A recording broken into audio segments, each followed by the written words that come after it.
بسم الله الرحمن الرحيم يا أيها الناس إنا خلقناكم من ذكر وأنثى وجعلناكم شعوبا وقبائل لتعارفوا إن أكرمكم عند الله أتقاكم إن الله عليم خبير.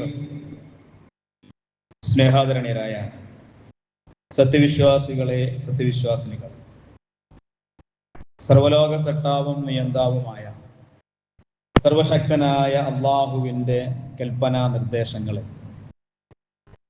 ജീവിതത്തിൻ്റെ എല്ലാ സമയങ്ങളിലും സാഹചര്യങ്ങളിലും സന്ദർഭങ്ങളിലും ജീവിതത്തിൽ പാലിച്ചു പുലർത്തി തഖ്വയുള്ളവരായി ജീവിതത്തെ മുന്നോട്ട് കൊണ്ടുപോകണമെന്ന് സ്വന്തമെന്ന പോലെ ഓരോരുത്തരെയും ഓർമ്മപ്പെടുത്തുകയാണ്. അള്ളാഹു നമ്മെ അനുഗ്രഹിക്കട്ടെ. ഖുർആൻ പറഞ്ഞു തരുന്ന ചരിത്രത്തിൽ ആദ്യമായി ഞാൻ, അന എന്ന പദം പ്രയോഗിച്ചത് ആരാണ്? ഉത്തരം ഇബ്ലീസ് എന്നതാണ്. അന ഖൈറും മിൻഹു, ഞാൻ അവനേക്കാൾ ഉത്തമനാണ്. എന്താ കാരണം?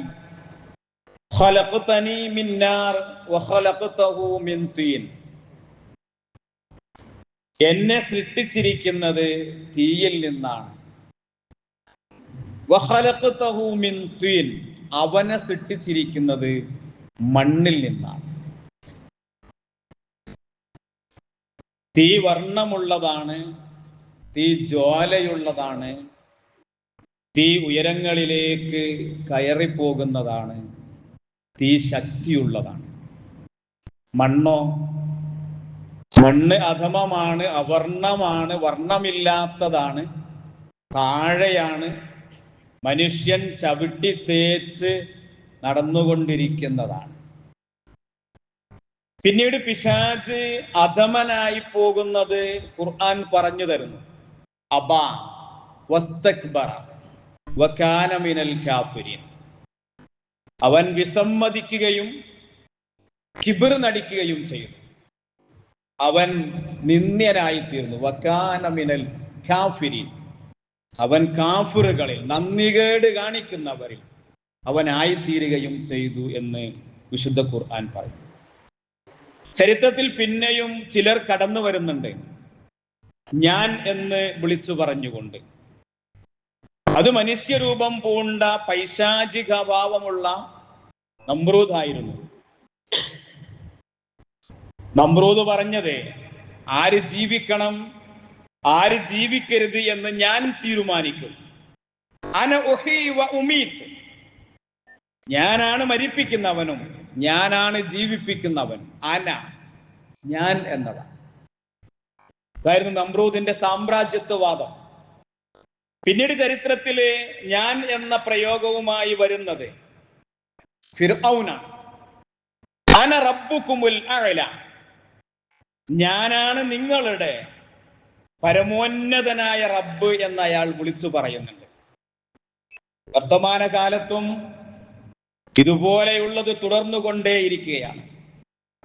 ട്രംപിലൂടെയും നെതന്യാഹുവിലൂടെയും ഒക്കെ അത് തുടർന്നുകൊണ്ടിരിക്കുന്നു.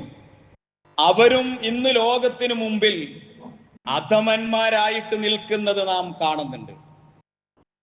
ഈയിടെയാണ്, കഴിഞ്ഞ ആഴ്ചയാണ്, നമ്മുടെ കണ്ണൂരിലെ അഞ്ചരക്കണ്ടിയിലെ ഒരു ഡെന്റൽ കോളേജിൽ ഒരു വിദ്യാർത്ഥി മരണമടയുന്നത്. നമ്മൾക്ക് വാർത്ത വായിച്ചതാണ്. അത് ആത്മഹത്യയാണോ, ബിൽഡിങ്ങിന്റെ മുകളിൽ നിന്ന് വീണതാണോ, ചാടിയതാണോ? അത് സംവാദങ്ങൾ നടന്നുകൊണ്ടിരിക്കുന്നുണ്ട്, അന്വേഷണങ്ങൾ നടന്നുകൊണ്ടിരിക്കുന്നു. പക്ഷെ ആ വിദ്യാർത്ഥി ക്യാമ്പസിൽ അനുഭവിച്ച ചില കാര്യങ്ങളുണ്ട്. ജാതിപ്പേര് വിളിച്ച് അവനെ അധിക്ഷേപിച്ചു എന്ന് പറയും.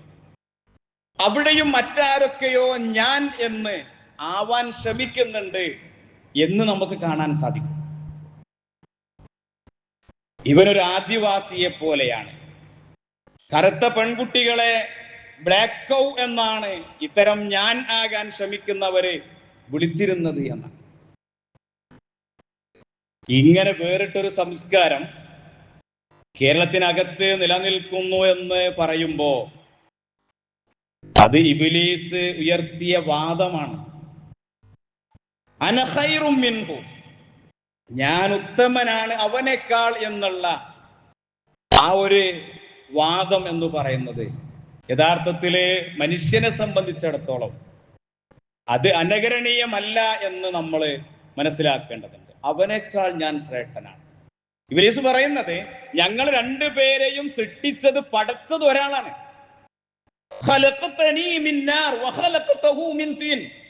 എന്നെയും അവനെയും പടച്ചതൊരാള്.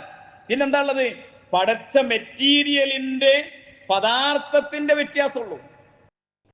റബ്ബ് ഒന്നാണ്, സട്ടാവ് ഒന്നാണ്. പക്ഷേ അത് സമ്മതിക്കുന്നതോടൊപ്പം തന്നെ പടക്കാൻ ഉപയോഗിച്ച പദാർത്ഥങ്ങളുടെ പേരിൽ ഉച്ചനീചത്വം കൽപ്പിക്കുകയാണ് ഇബ്ലീസ് ചെയ്തത് എന്ന് നമുക്ക് മനസ്സിലാക്കാൻ പറ്റും. അങ്ങനെ ആ കുട്ടി, ഡെന്റൽ കോളേജിൽ ആ കുട്ടി അവന്റെ സ്വപ്നങ്ങളെല്ലാം തല്ലിക്കെടുത്തി അവൻ മരണപ്പെട്ടു. ഇതൊരൊറ്റപ്പെട്ട സംഭവമൊന്നുമല്ല കേട്ടോ. നമ്മുടെ നാട്ടിൽ ആവർത്തിക്കപ്പെട്ടുകൊണ്ടേയിരിക്കുന്ന ഒരു ശീലമായി മാറുന്നുണ്ട്. കുറച്ചു നാള് പ്രതിഷേധം ഉണ്ടാവും, പിന്നെ ആരും മിണ്ടുന്നൊന്നും കാണൂല. ഇത്രേ ഉള്ളൂ നമ്മുടെ നാട്ടില്. അപ്പൊ ഒരു വേറെ എന്തെങ്കിലും ഒരു വിഷയം കിട്ടും. ഞാൻ പറഞ്ഞൊന്നുമല്ല. നിങ്ങൾ കേരളീയ നവോത്ഥാനം എന്ന് കേട്ടിട്ടുണ്ടോ? കേരളീയ നവോത്ഥാനം ഒരു പദപ്രയോഗം ഉണ്ട്, നമ്മൾ കേട്ടിട്ടുണ്ടാവും. അത് സോഷ്യൽ സ്റ്റഡീസ് പഠിക്കുന്ന നമ്മളെ മക്കളോട് ചോദിച്ചാൽ അവർ പറഞ്ഞത്, അവരിപ്പം പരീക്ഷ എഴുതി കഴിഞ്ഞിട്ടുള്ളൂ, അവര് പറഞ്ഞത് എന്താണ് കേരളീയ നവോത്ഥാനം. 19-ാം നൂറ്റാണ്ടിന്റെ ഒടുക്കത്തിലും 20-ാം നൂറ്റാണ്ടിന്റെ തുടക്കത്തിലും കേരളീയ സാമൂഹിക സാംസ്കാരിക പരിസരങ്ങളിലുണ്ടായ പരിഷ്കരണ പ്രവർത്തനങ്ങൾക്കാണ് കേരളീയ നവോത്ഥാനം എന്ന് പറയാം. എങ്ങനെ എഴുതിയാലും മാർക്ക് കിട്ടുക. ആലോചിച്ചോക്കണ്ടി, 19-ാം നൂറ്റാണ്ടിന്റെ ഒടുക്കത്തിലും 20-ാം നൂറ്റാണ്ടിന്റെ തുടക്കത്തിലും കേരളീയ സമൂഹത്തിന്റെ സാമൂഹിക സാംസ്കാരിക പരിസരങ്ങളിലുണ്ടായ പരിഷ്കരണ പ്രവർത്തനങ്ങളാണ് കേരളീയ നവോത്ഥാനം എന്നാണ്. ഒരു ജാതി, ഒരു മതം, ഒരു ദൈവമെന്ന് വിളിച്ചു പറഞ്ഞ ഒരു ഗുരു ഉണ്ടായിരുന്നു ഈ നാട്ടിൽ. അങ്ങനെ ഒരു ഗുരു ഉണ്ടായിരുന്നു നാട്ടിൽ. കേരളത്തിന്റെ നവോത്ഥാന ശില്പികളുടെ പേരുകളൊക്കെ നമ്മൾക്കറിയാം. നമ്മളിങ്ങനെ എണ്ണിയാൽ നമുക്ക് കിട്ടും. അതിൽ ഗുരു ഉണ്ട്, അയ്യങ്കാളിയുണ്ട്, സഹോദരൻ അയ്യപ്പനുണ്ട്, ചട്ടമ്പി സ്വാമികളുണ്ട്, വക്കം അബ്ദുൽ ഖാദർ മൗലവി വരെ എത്തുന്നുണ്ട് ആ പട്ടിക. അവരൊക്കെ ഈ നാട്ടിന് വേണ്ടി ജീവിച്ച നവോത്ഥാന നായകന്മാരായിരുന്നു. പക്ഷെ എവിടെയാണ് ഈ നവോത്ഥാനം സംഭവിച്ചത് എന്ന് നമ്മൾ ആലോചിക്കേണ്ടത്. 1.5 നൂറ്റാണ്ട് മുമ്പ് നമ്മുടെ നാട്ടിൽ ആരംഭിച്ച കേരളീയ നവോത്ഥാന പ്രവർത്തനങ്ങളുടെ വർത്തമാനം എന്താണെന്ന് ചോദിച്ചാൽ അത് കണ്ണൂരിലെ ഡെന്റൽ കോളേജിൽ സംഭവിച്ചതാണ്. ജാതി വിവേചനമാണ്, അധിക്ഷേപങ്ങളാണ്, ജാതി അധിക്ഷേപങ്ങൾ. ഇതാണ് 1.5 നൂറ്റാണ്ട് മുമ്പ് നമ്മൾ തുടങ്ങിയ. ഇന്നും അവിടെ തന്നെയാണ് നിൽക്കുന്നത്. ഗുരു അന്നേ പാടിയിട്ടുണ്ട്, ജാതിദ്വേഷം, ജാതിഭേദം, മതദ്വേഷം എന്ന് പറഞ്ഞ് ഏതുമില്ലാത്ത സർവ്വതും സോദരരായി കഴിയേണ്ടെന്ന ഒരു മാതൃകാ സ്ഥാനമാണ് ഈ നാട് എന്ന് അന്ന് പാടി വെച്ചത്. ആ പാടി വെച്ചോർത്ത് നിൽക്കുകയാണ്. ഇന്നും ജാതി ചോദിച്ചിട്ടും അല്ലാതെയും കുരുതികളൊക്കെ നടന്നുകൊണ്ടിരിക്കുന്നു. ഗുരുവിന്റെ ഒക്കെ കാഴ്ചപ്പാട് നല്ലതാണ്, പക്ഷെ അത് ഏറ്റെടുക്കാൻ ആരുണ്ടായിട്ടില്ല എന്നതാണ് നമ്മളെ മനസ്സിലാക്കേണ്ട കാര്യം. കാരണം ഞാനൊരു ജാതിയാണ്, നീ മറ്റൊരു ജാതിയാണ്, അതുകൊണ്ടാണത്. പിന്നെ ആരാണിത് വിളിച്ചു പറയാ? മഹാകവി ഉള്ളൂരിന്റെ ഒരു ചരിത്രം, ഗുരുവിന്റെ ഒരു ചരിത്രം പറയുന്നത്, മഹാകവി ഉള്ളൂര് ഒരിക്കല് ഗുരുവിനെ സന്ദർശിക്കാൻ വേണ്ടി അദ്ദേഹത്തിന്റെ അടുക്ക് പോയി. ഗുരുവിന്റെ സന്നദ്ധിയിലെത്തി. ഗുരു സന്യാസി മഠത്തിലാണ് ശിഷ്യരോടൊപ്പം. അങ്ങനെ ഊണിന്റെ സമയമായപ്പോ ഗുരു ഭക്ഷണം കഴിക്കാൻ വേണ്ടി ശിഷ്യരോടൊപ്പം വന്നു. ആ ശിഷ്യര് മുഴുവൻ ഹരിജനങ്ങളായിരുന്നു. ഹരിജനങ്ങളായ ശിഷ്യന്മാര് ഗുരുവിനോടൊപ്പം ഭക്ഷണത്തിനിരിക്കുന്നു. അപ്പോഴാണ് ഉന്നത കുലജാതനായ ഉള്ളൂര്, മഹാകവി ഉള്ളൂര് അവിടെ എത്തുന്നതും ഇത് കാണുന്നതും. അദ്ദേഹം ഒന്നും മടിച്ചു. ഗുരുവിനത് മനസ്സിലായി.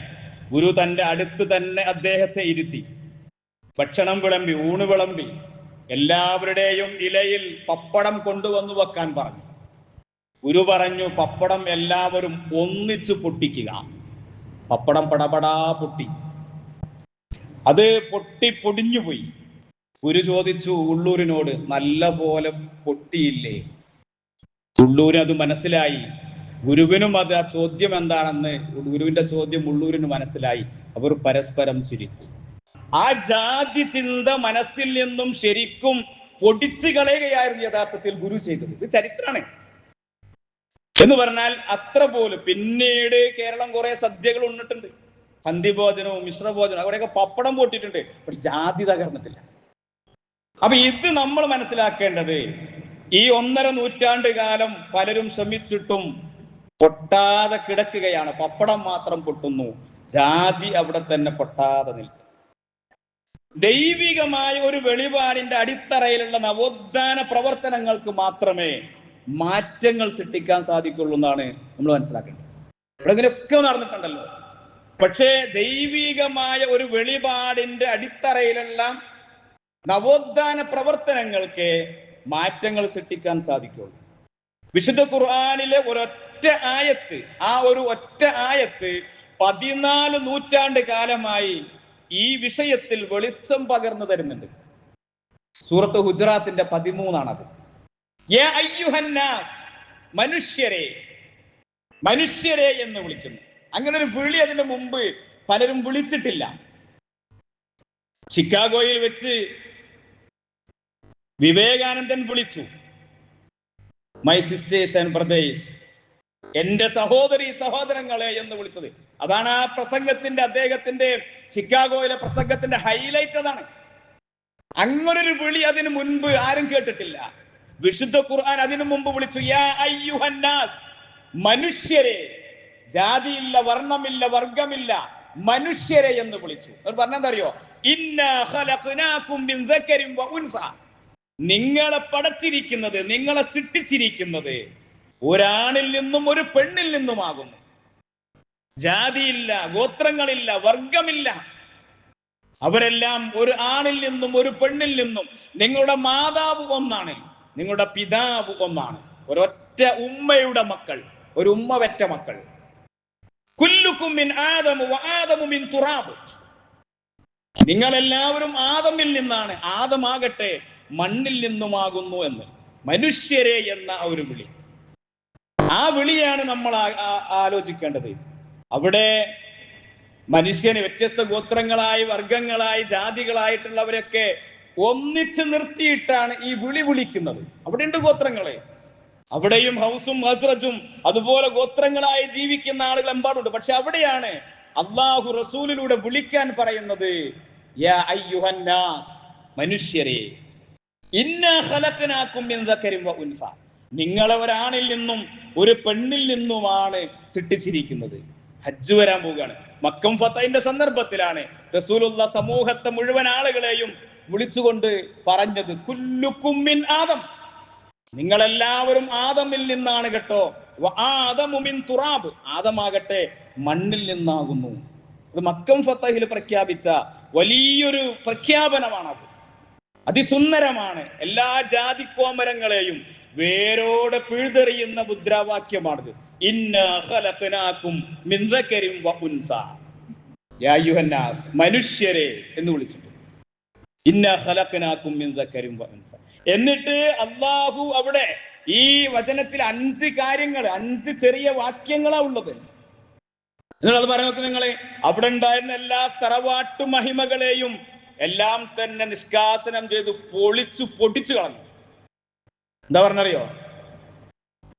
നിങ്ങൾ വജഅൽനാകും ശുഊബൻ വഖബായില ലിതആറഫു, വജഅൽനാകും, നിങ്ങളെ നാം ആക്കിയിരിക്കുന്നത്, ശുഊബൻ, നിങ്ങളെ വിവിധ ഗോത്രക്കാരും വർഗക്കാരും ഖബായിലുകളും ഒക്കെ നിങ്ങളെ ആക്കിയിരിക്കുന്നത് എന്തിനു വേണ്ടിയാ? ലിതആറഫു, നിങ്ങൾക്ക് കത്തയച്ചാൽ ആ അഡ്രസ്, ഒരു കത്ത് ചെല്ലാൻ വേണ്ടി മാത്രം. ഒരു അഡ്രസ് ഉണ്ടാകുന്നത് വേണ്ട.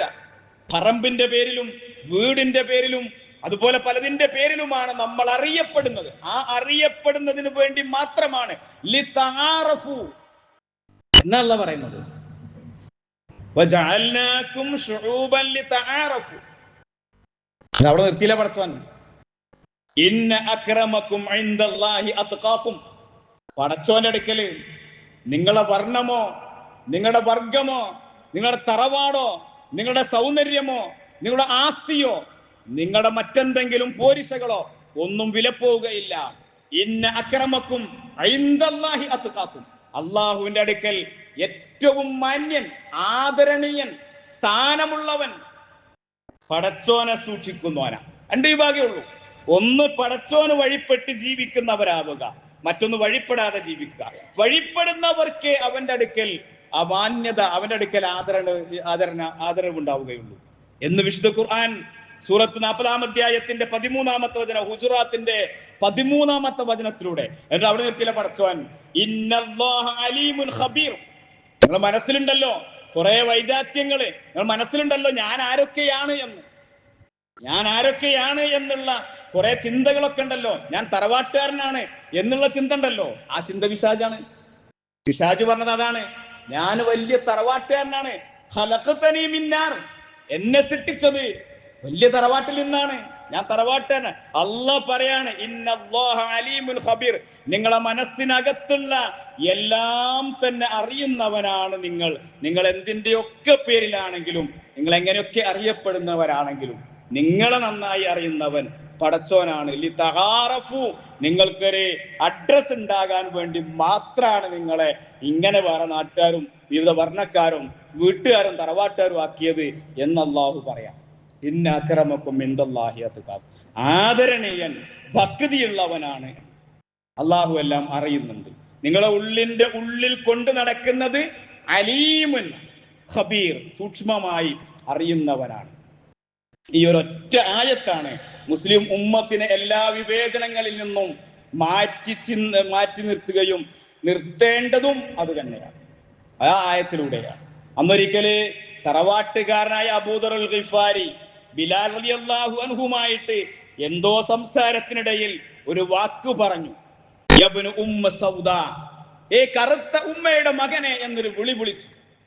ബിലാലിന് അത് സഹിക്കാൻ പറ്റില്ല. ബിലാൽ റളിയല്ലാഹു അൻഹു സങ്കടപ്പെട്ടുകൊണ്ട് റസൂൽ തിരുമേനി സ്വല്ലല്ലാഹു അലൈഹി വസല്ലം അടുക്കൽ വന്ന് സങ്കടം പറഞ്ഞു, റസൂലേ എന്നെ അങ്ങനെ വിളിച്ചു, അബൂദർ എന്നെ അങ്ങനെ വിളിച്ചിരിക്കുന്നു. റസൂൽ സല്ലല്ലാഹു അലൈഹി വസല്ലമയുടെ മുഖം വിവർണമായി.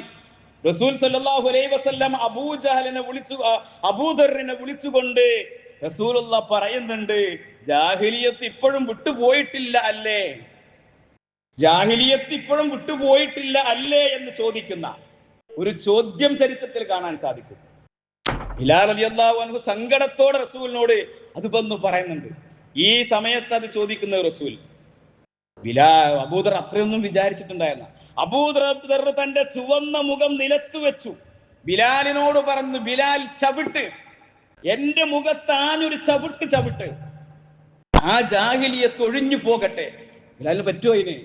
ബിലാൽ അവനെ പിടിച്ചെഴുന്നേൽപ്പിച്ചു, എന്നിട്ട് കെട്ടിപ്പിടിച്ചുകൊണ്ട് ആലിംഗനം ചെയ്യുകയാണ് ചെയ്തത്. അതാണ് ചരിത്രം എന്ന് പറഞ്ഞാൽ, ഇന്നാ ഖലഖനാകും മിൻ ദക്കരിൻ വ ഉൻസ ഇന്ന അക്രമക്കും ഇൻദല്ലാഹി അത്ഖാക്കും. ഈ ഒരു സംസ്കാരം അള്ളാഹുവിന്റെ ദീനിലല്ലാതെ മറ്റൊന്നിനും പഠിപ്പിക്കാൻ പറ്റൂല. ലാ ഫളല ലി അറബിൻ അലാ അജമി വലാ ലി അജമി അലാ അറബി വലാ ലി അബിയദ അലാ അസ്വദ് വലാ ലി അസ്വദ അലാ അദ്വദ്. റസൂൽ സല്ലല്ലാഹു അലൈഹി വസല്ലം പറയാണ്, ഹജ്ജത്തുൽ വദാഇന്റെ സന്ദർഭത്തിൽ മക്കം ഫതഹിൽ പറയാ, കറുത്തവന് വെളുത്തവനേക്കാളോ വെളുത്തവന് കറുത്തവനേക്കാളോ, അറബിക്ക് അനറബിയേക്കാളോ അനറബിക്ക് അറബിയേക്കാളോ ലാ ഫളല, ഒരു ശ്രേഷ്ഠതയുമില്ല, ഒരു ഫളലുമില്ല. പിന്നെന്താ? അവരൊക്കെ തന്നെ ഇല്ലാ ബിത്തഖ്വ, തഖ്വ കൊണ്ടല്ലാതെ. കറുത്തവനാണെങ്കിലും വെളുത്തവനാണെങ്കിലും തഖ്വ കൊണ്ട് മാത്രമാണ് ശ്രേഷ്ഠതയുള്ളത് എന്നാണ്. നിങ്ങൾ ആലോചിച്ച് നോക്കണ്ടേ, ബിലാൽ റളിയല്ലാഹു അൻഹു ഇസ്ലാമിന് വേണ്ടി സഹിച്ച ത്യാഗങ്ങളെ കുറിച്ച് ചരിത്രത്തിൽ നമുക്ക് വായിക്കാൻ പറ്റും. റസൂൽ സല്ലല്ലാഹു അലൈഹി വസല്ലം ഒരിക്കല് സ്വഹാബത്തിനെ മുഴുവൻ വിളിച്ചു കൂട്ടിയിട്ട് പറയുന്നുണ്ട്, ഞാൻ മുഖരിനെ തീരുമാനിക്കാൻ പോവാ. മുഖരി, ആ മുഖരി എന്നുള്ള വാക്കാണ് നമ്മൾ മുഖരീനാക്കി മാറ്റിയത്. മുഖരി, വിളിച്ചു പറയുന്നവൻ. ബാങ്ക് കൊടുക്കാൻ ആളെ തീരുമാനിക്കുകയാണ്. ആ സന്ദർഭത്തിൽ റസൂലുള്ളാഹ് ഇങ്ങനെ പറഞ്ഞു, ഞാൻ മുഖരീനെ തീരുമാനിക്കാൻ അതറിയിക്കുന്നതിന് വേണ്ടിയാണ് നിങ്ങളെ വിളിച്ചു കൂട്ടിയിരിക്കുന്നത്. പ്രമുഖരായ മുഴുവൻ സ്വഹാബിമാരുമുണ്ട്, അശ്റത്തുൽ മുബശ്ശിരീങ്ങളുണ്ട്, കുടുംബക്കാരുണ്ട്, നാട്ടുകാര്, കാര്യപ്പെട്ട ആൾക്കാരൊക്കെ ഉണ്ട്. എല്ലാവരും നിശബ്ദമായി നിൽക്കുന്ന സമയത്ത് റസൂലുള്ളാഹ് അങ്ങനെ അല്പം മൗനം പാലിച്ചു. ആ സന്ദർഭത്തിൽ റസൂലുള്ളാഹ് ഉച്ചത്തിൽ പ്രഖ്യാപിക്കുകയാണ്, യാ ബിലാൽ അൻത മുഖ്രിഉൻ, നീയാണ് ബിലാലെ, നീയാണ് ബാങ്ക് കൊടുക്കേണ്ട ആൾ, മുഖ്രി. ആശ്ചര്യകരമായിട്ടാണ് പെട്ടെന്നുണ്ടായ ഒരു ഷോക്കിൽ ബിലാൽ എന്നാലും ബോധം പോയി എന്ന ചരിത്രം പറയുന്നത്. അതങ്ങനെയാ മനുഷ്യന്, അവനെ പ്രതീക്ഷിക്കാതെ വല്ലതും സംഭവിച്ചാൽ ബോധം പോകും. അപ്പൊ ബിലാൽ റളിയല്ലാഹു ആളുകളെല്ലാവരും തട്ടി ഉണർത്തി വെള്ളമൊക്കെ കുറഞ്ഞ് എണീപ്പിച്ചു. ബിലാൽ, നിന്നെ വലിയൊരു പദവി ഏൽപ്പിച്ചിരിക്കുന്നു റസൂൽ. ബിലാൽ ഇസ്ലാമിന് വേണ്ടി സഹിച്ച ത്യാഗത്തിന്റെ, ബിലാലിന്റെ തഖ്വയുടെ ഭാഗമാണ് കിട്ടിയത്. ആ ബിലാൽ റളിയല്ലാഹു അൻഹു കഅബാലയത്തിന് മുകളിലേക്ക് പാഞ്ഞു കയറാൻ റസൂലുള്ളാഹി പറഞ്ഞപ്പോ ആദ്യം ഒന്ന് ശ്രമിച്ചു. ആ കയറ് പിടിച്ച് കയറുന്ന സമയത്ത് ഒന്ന് തെന്നിപ്പോയി. റസൂലുള്ളാഹി തന്റെ പൂമേനി തോള് കാണിച്ചു കൊടുത്ത്, ആ തോളിൽ കറുകറുത്ത ബിലാലിന്റെ ആ കാല് പതിഞ്ഞിട്ടുണ്ട്.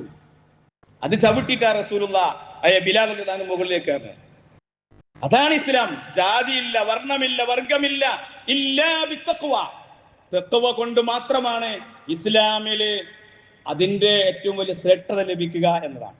ഇത് സ്വാതന്ത്ര്യത്തിന്റെ ആ ഒരു പ്രഖ്യാപനമാണ്. എല്ലാവരും ഒന്നാണ്, അതിനപ്പുറം ഇല്ല എന്നല്ല. പക്ഷപാതിത്വമില്ലാതെ എല്ലാവരും ഒരു ജാതിയായി, ഒരു മാതാവിന്റെ പിതാവിന്റെ മക്കളായി ജീവിക്കണം. മനുഷ്യർക്കിടയിൽ, മുസ്ലിങ്ങൾക്കിടയിൽ ഈ ആയത്തൊക്കെ ഇറങ്ങിയിട്ടും കുറെ സ്ഥലങ്ങളിലൊക്കെ തന്നെ ഇതുപോലുള്ള വൈജാത്യങ്ങൾ ഉണ്ട് എന്നത് സത്യമാണ്. ആരാധനാലയങ്ങളിലെ കാർമ്മികത്വങ്ങള്, വിവാഹ രംഗത്തെ വിവാഹാലോചനകള്, സാമൂഹികമായ ചില ബന്ധങ്ങൾ, ചില തൊഴിലുകളൊക്കെ ചില ആളുകൾ മാത്രം എടുക്കേണ്ട ആൾക്കാരാ, ഓല അകറ്റി നിർത്തേണ്ടവരാണ് എന്നൊക്കെ വിചാരിക്കുന്ന ആളുകൾ നമ്മുടെ നാട്ടിലൊക്കെ ഉണ്ട്, മുസ്ലിങ്ങൾക്കിടയിലുണ്ട്. ആ തൊഴിൽ എന്തോ ഒരു മോശപ്പെട്ട പണി എന്ന ആവശ്യത്തിനൊക്കെ അവരെ വേണമാണ്. ഇത് നമ്മുടെ സമൂഹത്തിലുണ്ട്, അത് ഒഴിവാക്കേണ്ടതാണ്. എല്ലാവരും മനുഷ്യരാണ്. കുല്ലുക്കും മിൻ ആദം ഇന്നാ ഖലഖനാകും മിൻ ദക്കരിൻ വ ഉൻസ. ഈ ഏറ്റവും പുതിയ തലമുറയില്, ജൻസി തലമുറയിലെ കവി പാടുന്നത് പോലും ഈ ഇതിനെ കുറിച്ച്, ഞാൻ പാണനല്ല, പറയനല്ല, പുലയനല്ല, നീ തമ്പുരാനുമല്ല. 150 കൊല്ലം മുമ്പ് ഗുരു പറഞ്ഞ സംഗതിയാ. അത് അവിടെ തന്നെ നിൽക്കുക. വീണ്ടും അത് പറയേണ്ടി വന്നു പുതിയ കാവ്യകൾ. ഇതാ സമൂഹം ഉള്ളത്. ഇത് എപ്പോ തുടങ്ങിയതാ? നൂറ്റാണ്ടുകൾക്ക് മുമ്പ് തുടങ്ങിയതാ. ഇന്നും അത് പാടിക്കൊണ്ടിരിക്കുകയാണ്. സങ്കടകരമാണ്. ഇവിടെയൊക്കെയാണ് 1500 കൊല്ലങ്ങൾക്ക് മുമ്പ് അപ്പുറം അവതരിച്ച വിശുദ്ധ ഖുർആനിലെ ഹുജറാത്തിന്റെ 13ാമത്തെ ആയത്ത് നിലനിൽക്കുന്നത്. നമ്മുടെ നാട്ടില് ഒരു നവോത്ഥാനം, രണ്ടാം നവോത്ഥാനം അനിവാര്യമാണ്. അത് സമൂഹത്തിൽ നിന്ന്, കുടുംബത്തിൽ നിന്ന്, നമ്മുടെ ഇടയിൽ നിന്ന് തന്നെ തുടങ്ങേണ്ടതാ. ആര് നേതൃത്വം നൽകുമെന്നുള്ളതാണ്. അതാണ് നമ്മൾ തന്നെ. ഇപ്പോ ഡെന്റൽ കോളേജിൽ മരിച്ച ആ വിദ്യാർത്ഥിയുടെ കുടുംബത്തിന് വീട് വെച്ചു കൊടുക്കുമെന്നാണ് ഇവിടെയുള്ള മുഖ്യധാര രാഷ്ട്രീയ പാർട്ടിക്കാരൊക്കെ പറഞ്ഞത്. പറയണ കേട്ടതൊന്നും എന്താ അറിയോ? ഈ കുട്ടി വീടില്ലാഞ്ഞിട്ട് റോട്ടുമ്മ കിടന്നിട്ട്, തെരുവ് കിടന്നിട്ട് പട്ടി കടിച്ചിട്ട് ചത്തതാന്നാ. ആലോചിച്ചോ കണ്ടി. ഇവർക്ക് വീടാണോ ആവശ്യം? അതല്ല ഈ ജാതീയതക്കെതിരെ ഒരു ക്യാമ്പയിൻ നടത്താൻ ഏത് പാർട്ടിക്ക് പറ്റാ? ആലോചിച്ചത്. അവർക്ക് വീട് ആവശ്യമാണ്, അതല്ല. പക്ഷെ ഇതിനെ തോന്നിപ്പിക്കുന്നത് എന്താ? ഒരു വീട് വെച്ചു കൊടുക്കാം എന്ന് പറയും. മറ്റേ ആൾക്കാരും അത് 2-3 ആൾക്കാരൊക്കെ വന്ന് ഞങ്ങളും വെച്ചു തരാം. വീടില്ലാതെ പട്ടി കടിച്ച് ചത്തതല്ല കുഞ്ഞ്, ജാതീയതയുടെ പേരിൽ മരിച്ചതാ. ആലോചിക്കണ്ടല്ലോ നമ്മള്. അപ്പൊ ഇത് നമ്മളെ കൃത്യമായി നമ്മുടെ നാട്ടിൽ നമ്മൾ ആലോചിച്ച് ചിന്തിച്ച്, ഇവിടെ മുസ്ലിം ഉമ്മത്തിന് ഇടമുള്ളത്, അത് നിർവഹിക്കേണ്ടത് മഹല്ലുകളും സംഘടനകളും ഒക്കെയാണ്. അവിടെയാണ് സൂറത്ത് ഹുജറാത്ത് 13ാമത്തെ ആയത്ത് പ്രസക്തമാകുന്നത്. അതുകൊണ്ട് നമ്മൾ കൂടുതൽ പഠിക്കുക, കാര്യങ്ങളെ വിലയിരുത്തുക, ആലോചിക്കുക, ചിന്തിക്കുക. അള്ളാഹു നമ്മെ അനുഗ്രഹിക്കട്ടെ.